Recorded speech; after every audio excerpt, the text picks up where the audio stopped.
परमेश्वर आपसे कह रहे हैं, मेरे प्यारे बच्चों, यीशु का पुनरुत्थान विश्वास है जो पुराने नियम की भविष्यवाणियों को पूरा करता है और उनके दिव्य अधिकार की पुष्टि करता है। क्रूस पर चढ़ाए जाने और दफनाए जाने के बाद यीशु तीसरे दिन शारीरिक रूप से उठे, जैसा कि उन्होंने भविष्यवाणी की थी। क्रूस पर चढ़ाए जाने के बाद यीशु को एक सीलबंद कब्र में दफनाया गया था। तीसरे दिन मैरी मैगदलीन और अन्य महिलाएं उनके शरीर का अभिषेक करने गईं, लेकिन पाया कि पत्थर लुढ़का हुआ था। स्वर्गदूत ने महिलाओं से कहा, डरो मत, क्योंकि मैं जानता हूँ कि तुम यीशु को ढूंढ रही हो, जिसे क्रूस पर चढ़ाया गया था। वह यहाँ नहीं है, वह जी उठा है, जैसा उसने कहा था।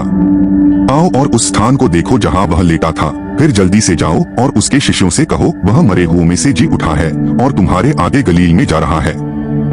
वहाँ तुम उसे देखोगे। अब मैंने तुम्हें बता दिया है। इसलिए महिलाएं कब्र से जल्दी से दूर चली गईं, डरी हुई लेकिन खुशी से भरी हुई, और उसके शिष्यों को बताने के लिए दौड़ी। एक स्वर्गदूत ने घोषणा की, वह नायक नहीं है, वह जी उठा है, जैसा उसने कहा था। यीशु सबसे पहले मैरी मैगदलीन के सामने प्रकट हुए, फिर उनके शिष्यों के सामने, जिनमें थॉमस भी शामिल थे, जिन्होंने तब तक संदेह किया जब तक कि उन्होंने उनके घावों को नहीं छुआ। उन्होंने उनके साथ भोजन किया, जिससे यह साबित हुआ कि वे भूत नहीं थे, बल्कि शारीरिक रूप में पुनर्जीवित हुए थे। यह चमत्कारी घटना ईसाई आशा की नींव है, जो विश्वासियों को अनंत जीवन का आश्वासन देती है और मानव जाति को छुड़ाने के लिए ईश्वर की शक्ति का प्रदर्शन करती है। जैसा कि पौल ने घोषणा की, यदि मसीह को नहीं उठाया गया है तो आपका विश्वास व्यर्थ है। फिर भी क्योंकि वह जीवित है, जो कोई भी उस पर भरोसा करता है उसे क्षमा और पुनरुत्थान का वादा मिलता है। पुनर्जीवित उद्धारकर्ता के अंतिम शब्द, सारा अधिकार मुझे दिया गया है, उनके अनुयायियों को दुनिया को इस जीवन परिवर्तनकारी सत्य की घोषणा करने का आदेश देते हैं।